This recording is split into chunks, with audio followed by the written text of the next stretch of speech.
Hello mga warriors, good morning. This is Sheila and 8 years na po ako dialysis patient. Bali, 2026 naman, so mag 9 years na ko by September. So today is January 4, 2026. O diba, parang kailan lang guys. Ang bilis talaga ng panahon, grabe. 2026 na. So since 2026 naman, kailangan na to i-renew ang atong PhilHealth. Kanya, kaya naman ko diri sa Sultan Kudarat, kailangan di ko maadto Bukidnon. Kaya naman dito akong barangay Indigent para ma-process ang akong PhilHealth. Every year, mangguni siya dapat i-renew. Bali, kadlawon ko nagikan diri sa Sultan Kudarat para dire-diretso ang biyahe paingon sa Bukidnon. Punuan jud kayo ang bus ani nga time guys, as in daghan gid kay pasahero mo na nga dito ko nagsakay sa terminal jud sa Tacoro. Bali naabot din ko diri sa Bukidnon, safe trip, thank you Lord. Itagulan din ko sa akong mga anak, and then ang uli na dayon may rest ko dayon, pagkaugmaan na nagadto din ko sa barangay Mount Nebo kay nagkuha ko barangay Indigent. So thank you kayo sa ilang barangay secretary nga naghatag pud sa kuha og barangay Indigent para maka-renew ko sa akong PhilHealth. Sa pagkuha og barangay Indigent guys, kailangan ibutang gid nimo ang purpose nimo didto.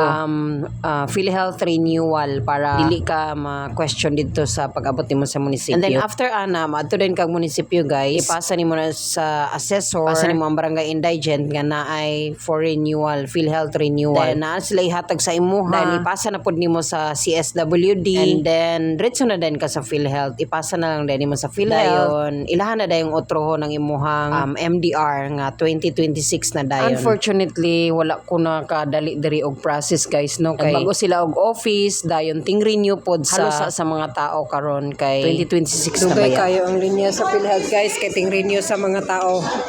Ting renew sa mga person, so naniod to sa anin may Robinson. O ba na ko si Daddy. Iyahang giapas diri ang only gravy. Pero di siya satisfied sa manok. Lami din. First time na mo magkaon diri sa KFC. So, ang akong order is twister ba? Twister ba ni? Ano siya? Tayo, nangyaha is chicken with rice. Then, isa lang ka-royal kay siya may maginom. Grabe jud kadaghan sa tao guys, from morning until hapon. Kay ga-renew ang mga person, ting renew sa mga PWD, ting renew sa mga senior citizen. Halos gyud ga-renew gyud sila sa ilahang PhilHealth. And mo na siya gigutom mo na nangaon mi diri sa Robinson. Nya grabe pa jud ka init guys, kay bag-o ilahang opisina daghan pa kayo dapat i-renovate, as in init kayo. And fast forward, nagbalik na po dayon mi diri sa PhilHealth office para tiwaso na mo among gi-process. Pag mahuman ko ani guys, muli ra po dayon ka sa Sultan Kudarat. Nawag gud ninyo ang mga tao guys, o as in nagdasok gid sila. As in daghan gid kayo tao. Daghan gid kayo ga process unya, wala pa gid siya aircon ha, perti pa gid ang inita. So pay ang halos sa mga person kay lagi ang opisina. So daghan pa kayo dapat i-consider. Wala pa sila kabutang sa mga aircon, so wala pa sila ka, as in daghan pa kayo kulang. So mo na siya ang kanang setting karon. Naana siya, nahimutang siya sa Hagkol, no? At bang siya sa Uno Hotel sa Valencia, sa highway ra na siya. So dali ra na siya makita ang PhilHealth office. Medyo nabalaka na pud baya mi anak kay udto na unya ang last trip baya sa bus paingon sa Sultan Kudarat. I think mga 2:30. So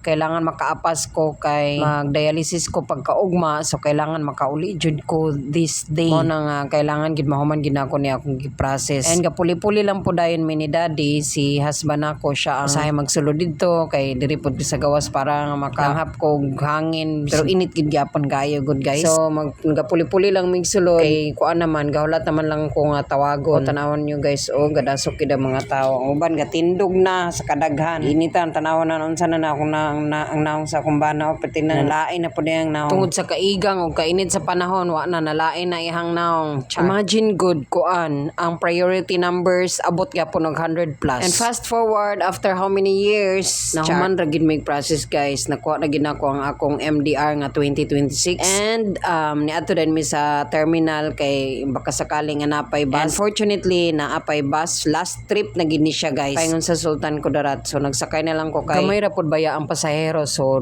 wala na pod kay ko naglisod, nakalingkod ra dayon ko, so biyahe na ta. Alhamdulillah, thank you for the safe trip Lord. So naabot na ta diri sa Sultan Kudarat, maayo ang atong biyahe, and then pagkaugma dayon dialysis na nako, so nana ko diri sa hospital mag-dialysis nako, and of course as usual ni ako sa lychee para mamahaw kay dinhi magi ko gusto mamahaw kay naay arroz caldo. lamian nga aros kaldo para mainita ng akong tiyan. And then magpalit na lang po dayon ko og pagkaon. So ayan, nadunggan ninyo na magubin sa highway guys, muna nga madunggan gid ang mga sakyanan.